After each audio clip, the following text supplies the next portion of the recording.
Santai saja. Karena terang tadi pagi saya juga bersama beliau Bapak Presiden naik kereta cepat dari Jakarta ke. Gimana rasanya? Wah ini nggak ikut Pak, jadi saya perlu cerita. Jadi kereta cepat luar biasa cepat. Saya belum naik, udah turun. Saking cepatnya. Ternyata saya noleh, oh saya memang belum disuruh naik ternyata. Yang terhormat Bapak Presiden Republik Indonesia, Bapak Joko Widodo, beserta jajaran Menteri Kabinet yang hadir pada sore hari ini. Ya. Mohon maaf Pak, tadi foto saya ada. Mohon maaf Pak. Tapi saya saksi Pak, di semua acara event terkecil pun di negara ini, foto Bapak selalu hadir. Saya pastikan Bapak hadir. Saya pastikan. Bersebelahan Dengan Pak Ma'ruf Amin. Jadi Bapak jangan khawatir. Event terkecil di RT aja Pak, Bapak ada. Apalagi event-event besar. Jadi saya bangga sekali bisa hadir di sini. Karena memang ini sebenarnya habitat saya yang asli itu sebenarnya seperti ini Pak. Inilah habitat Bapak sebenarnya di tengah orang-orang proyek, insinyur, orang-orang penting. Pak. Karena saya terlalu sering berkutat dengan pelawak, jadi memang agak berbeda. Tapi kali ini saya terus terang saya mengajak, ini termasuk sekretaris saya Pak. Kalau Bapak Jokowi kemana-mana kan juga didampingi Pak Mensesnek. Ya luar biasa. Kabinet yang luar biasa memang. Betul, karena memang kabinet ini luar biasa. Karena Pak Mensesnek ini bukan hanya namanya juga sekretaris, bukan hanya mencatat, menginventaris, tapi juga Bapak ini selalu dipraktikno. Ya. Jadi bukan hanya menulis gitu. Iya. Jadi makanya semuanya berjalan dengan baik. Iya, bukan hanya ngomong, nulis, dipraktikno. Iya Pak ya. Luar biasa sekali Bapak mengamati ya. Pas sekali ya, benar. Tapi berhubungan dengan teknik proyek tadi Bapak. Ya memang saya perlu saya sampaikan, saya lulusan teknik elektro ITS Pak. Iya. Tapi memang selama ini lulusan kampus saya itu terbagi 3 kelompok besar. Ya, yang pertama? Yang pertama banyak lulusan dari kampus saya menjadi orang penting. Jadi orang penting. Jadi orang penting. Yang kedua? Yang kedua yang penting jadi orang. Ya. Ada yang seperti itu ada Pak. Bapak masuk yang mana nih? Saya yang ketiga. Yang ketiga apa Pak? Kalau saya yang penting orangnya jadi.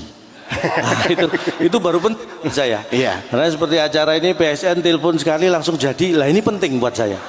Karena banyak sekali perusahaan telepon berkali-kali ujung-ujungnya nggak jadi. Nah, jadi itulah persamaan antara Bapak dan PSN. Betul. Yaitu jadi ini saya mewakili yang penting jadi. Makanya saya mewakili dari KPPIP. Wis, apa Pak KPPIP? Ini komedian peduli percepatan infrastruktur prioritas. Wis. Luar biasa. Kalau istri Bapak juga sarjana?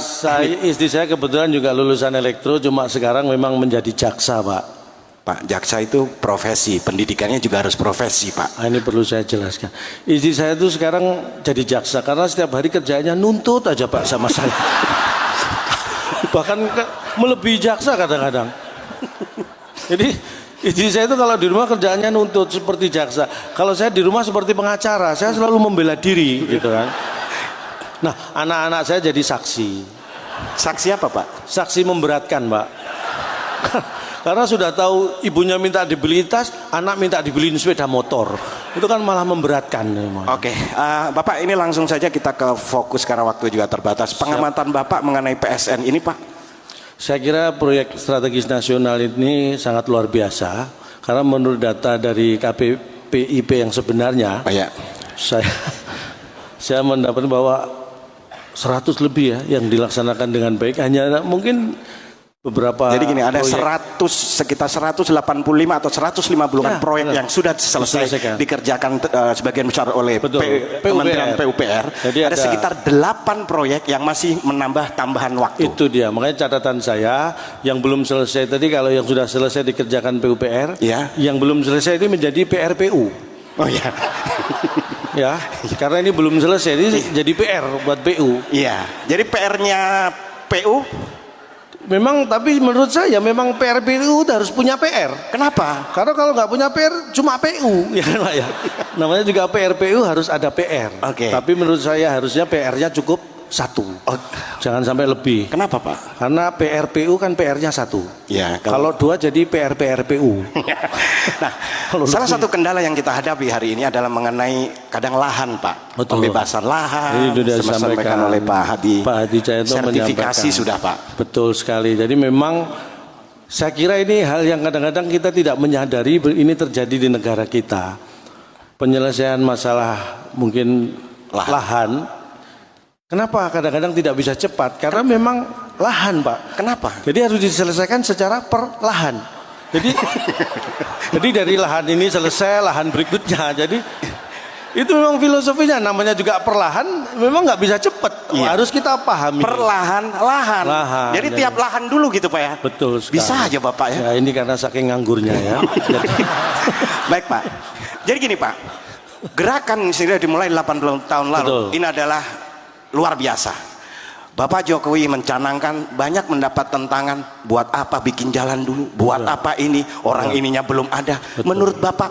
Nah, saya ingat betul tahun 2019, saya sempat diundang hadir ke Istana Bogor. Saya dengan penuh segala rasa hormat bisa mewawancara Bapak Jokowi waktu itu. Kalau Bapak masih ingat, ketika saya menanyakan tentang bahwa banyak yang mengatakan jalan tuh nggak bisa dimakan, infrastruktur nggak bisa dimakan, tapi Bapak tetap membangun, tetap melaksanakan semua program karena yakin inilah yang dibutuhkan bangsa ini.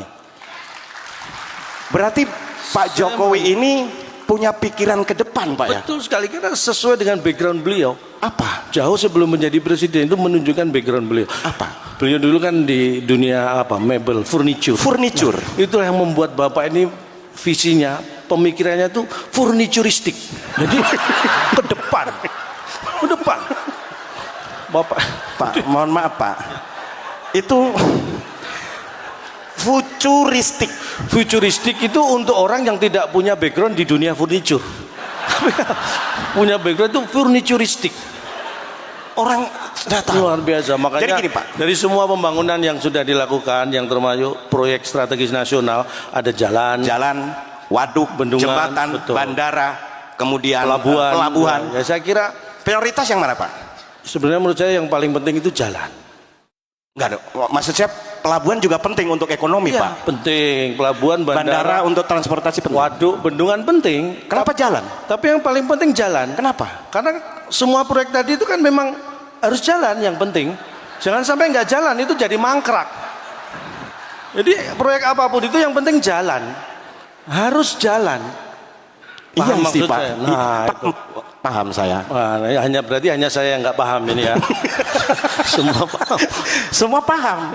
Oke, nah ini kadang dibutuhkan yang namanya kita sebagai warga. Betul. Pengorbanan juga, keikhlasan juga, saling mengerti gitu. Kadang proyek itu kena harus digusur, harus mendapat ganti untung. Inilah, ini saya katakan kabinet ini luar biasa karena ada satu cerita. Kebetulan saya dengan Bapak Menteri PUPR Pak Abbas itu kan satu alumni SMA Pak. Iya. Dan ada cerita bahwa Pak Abbas itu juga salah satu rumah beliau. Iya. Itu juga terkena untuk proyek. Nah, saya kira itu suatu contoh yang luar biasa. Beliau memberikan itu, membantu prosesnya. Jadi Humbas itu di Hombes Pak, Hombes. Hombes itu kan rumah orang kan. Iya. Rumahnya Pak Abbas jadi Humbas. Jadi rumahnya Pak Humbas. Ini untung Pak Abbas nggak ada nih Pak. Pak Abbas sedang di proyek menyelesaikan PSN yang belum selesai tadi. Tenang aja. Makanya semester pertama 2024 kita harapkan semua selesai. Salah satu kenapa kita harus mempercepat yang namanya PSPN atau PSN ini. Kita akan menyongsong Indonesia Emas 2024. Betul, itu yang terpenting. Dan sebenarnya Indonesia dikaruniai namanya bonus demografi. Itu yang ingin saya sampaikan. Ini penting sekali. 2045 kita akan menuju Indonesia Emas 100 tahun usia Indonesia. Kita akan menjadi kekuatan ekonomi terbesar keempat dunia. Banyak yang harus kita lakukan. Ya. Jadi salah satunya kita punya bonus demografis, di mana itu usia produktif itu sekitar 70% Pak. Jadi usia produktif itu antara 15 sampai 64 tahun. Kalau yang nggak produktif? Kalau di bawah 15 dan di atas 64 tahun itu non produktif, itu 30%. Bedanya gimana begitu? Secara sederhana sebenarnya bedanya gini, membedakan usia produktif dan non produktif. Ya. Kalau usia produktif itu kan masih menghasilkan. Iya. Jadi biasanya rutin ngecek saldo, Pak. Ya. Kalau nggak produktif, biasanya ngecek tensi, ngecek darah itu.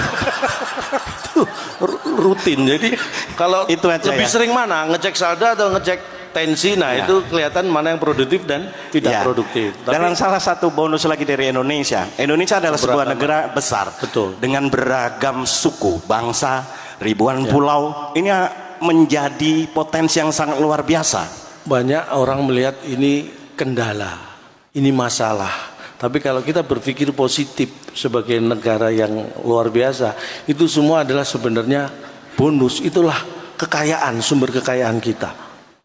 Suku di Indonesia itu 1.300 lebih, Pak, ya? Ribuan lah. Suku bangsa itu, bahasa 700 lebih. Kenapa? Pulaunya aja 17.000 lebih. Tapi kita kaya dengan suku-suku bangsa karena apa? Karena memang kita punya ciri khas yang luar biasa. Di Indonesia itu kenapa suku bangsanya banyak? Karena misalnya nih, suku Jawa misalnya menikah dengan suku Sunda, akan ada suku baru. Suku apa? Makanya bertambah syukuran. Jadi mohon maaf, Pak. Suku Batak kawin sama suku Sunda. Jadi ada syukuran pasti. Nah, itu suku baru, setiap ada acara pernikahan itu syukuran. Makanya itu adalah sumber kekayaan yang harus kita pahami. Iya. Dan karena ini memang acara dari proyek. Tapi ada satu, Pak, yang Bapak mau katanya sampaikan. Ada yang salah baca data mengenai jalan. Ini ya, memang hati-hati membaca data ya, karena kita tidak bisa percaya begitu saja. Hanya ada orang yang salah membaca data atau mungkin memang disalah-salahkannya supaya datanya. Tapi kalau saya bicara data, saya yakin saya besar karena saya tidak berdasarkan hanya database, Pak. Hanya database itu sangat terbatas. Apa? Ya paling harapan kita, Lorena, ya kan, Keramat Jati, doa ibu. Itu apa, Pak? Itu database. Jadi sempit sekali. Kalau data itu harus. Kalau data truk ada nggak, Pak? jadi data itu harus kita gunakan untuk mendukung ya apapun keputusan yang kita ambil itu perlu data. Insya Allah jalan yang dibangun itu akan menjadi jalan yang lurus, jalan yang diridhoi oleh Allah Subhanahu wa taala. Amin. Dan ini karena semua proyek strategis nasional itu butuh percepatan. Ini saya tampil di acara PSN ini juga akan saya percepat, Pak. Karena ini mendukung program.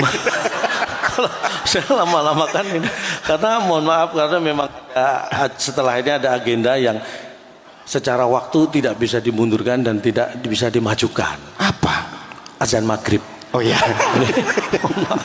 Jadi mungkin saya tadi diminta untuk Pak Arsyad, saya diminta panitia untuk menyampaikan materi, Pak. Saya diminta memberi materi, tapi saya pikir orang saya berdiri di sini itu dalam rangka memenuhi kebutuhan materi. Gitu. Kok diminta memberikan materi? Gitu.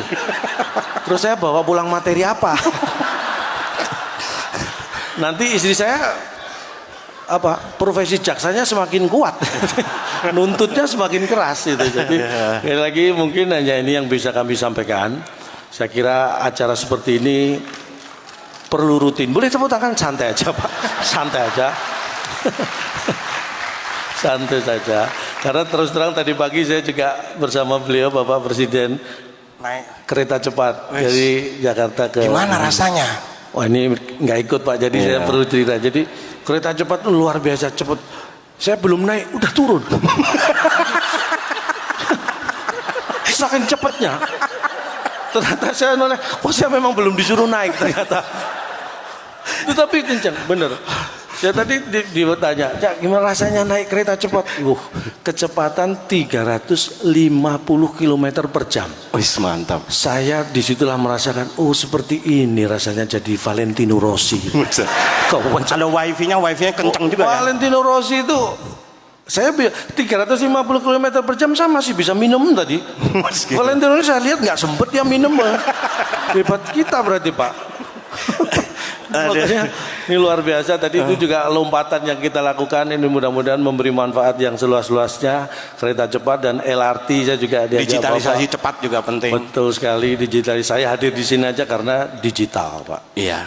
Karena begitu antara PSN dan manajemen secara sudah cocok. Nah, saya hadir. Digital. Jadi, maksudnya wifi Pak, digital itu kayak digital. Saya itu di rumah untuk membantu profesi saya butuh data, butuh ilmu, makanya wifi di rumah saya itu kenceng banget. Saya langganan paling mahal, paling kenceng. Kalau Bapak Ibu nyoba di rumah saya itu wifi begitu login langsung lock out. Itu kenceng banget. Ini mahal nih siapa ya? Oke. Dan di ujung tadi luar biasa sudah diserahkan yang namanya buku. Betul. Jadi untuk bisa dibaca-baca. Ini bicara masalah buku. Saya walaupun melawak, saya punya hobi membaca sejak awal sekolah. Makanya pinter ya Pak ya? Ya sebenarnya pinter itu relatif. Tapi saya secara ilmu bisa diadu lah. Tapi memang kenapa saya memilih jadi pelawak? Karena saya merasa bakat saya itu melawak sejak SD saya Pak. Karena waktu SD kalau saya terima rapot, kalau saya tunjukkan ke orang ketawa Pak, lihat rapot saya. Ini bener. Disitulah saya, apa bakat saya ngelawak gitu ya. Saya belum ngomong itu Pak, baru lihat rapot saya udah ketawa. Makanya saya tingkatkan terus sampai.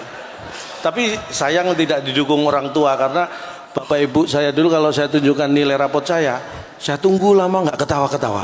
Saya malah dimarahin itu. Jelek berarti. Nanti harus pentingnya membaca dan membaca itu penting sekali. Makanya saya dulu hobi banget beli buku. Karena prinsipnya dengan punya banyak buku itu yang ada dua yang saya ambil ya. Yang pertama kita akan memperkaya diri dengan ilmu. Kemudian dengan punya banyak buku kita akan memperkaya diri secara fisik. Kita bisa menjadi tuan tanah Pak. Kayak BPN banyak. Makanya sertifikat bisa banyak saya. Karena dengan punya banyak buku saya jadi punya banyak halaman. Jadi halaman saya banyak. Nanti diurus sertifikatnya. Satu buku aja halamannya bisa 50 lebih Pak. Nah, kalau saya punya 100 buku apa enggak 5.000 halaman saya punya itu ya. Bisa diurus sertifikatnya Pak Hadi. Pak Hadi mohon dibantu. Halamannya luas. Tapi hidup itu memang kadang-kadang memang suka baca ya. Saya itu suka baca, penting sekali. Membaca itu penting. Bahkan untuk hal yang kayak contohnya saya dulu SD, SMP, teman-teman saya bolos Pak, saya baca. Baca apa? Saya baca situasi. Kalau aman saya ikut bolos. Udah Pak, ini keburu maghrib. Pernah Pak. Karena saya pernah sekali lalai membaca waktu itu. Janjian sekolah bolos Pak. Kalau bolos kan lompat pagar. Itu janjian nanti jam 7 kita lompat pagar bolos. Siap saya bilang gitu kan. Saya lupa membaca. Begitu jam 7 saya lompat pagar. Saya bukannya bolos, saya malah masuk. Ternyata tadi saya sudah di luar. Saya nggak baca situasi. Sudah di luar saya lompat, malah masuk. Akhirnya saya bukan bolos malah jadi murid teladan. Itulah pentingnya membaca. Makanya sekali lagi jangan sembarangan untuk membaca. Baik, Pak. Mungkin sampai di sini yang bisa kami berikan. Kalau ada yang salah mohon dianggap benar. Karena memang tak ada gading yang tak retak. Jadi kami juga mohon maaf atas keretakan keluarga Gading dengan Gisel ya. Malah gosip, mohon maaf. Jadi kalau ada sumur di ladang boleh kita menumpang mandi. Kalau ada umur panjang mudah-mudahan kita bertemu dengan Pak Jokowi lagi. Amin. Terima kasih Pak Jokowi, sukses untuk selamanya. Wassalamualaikum warahmatullahi wabarakatuh.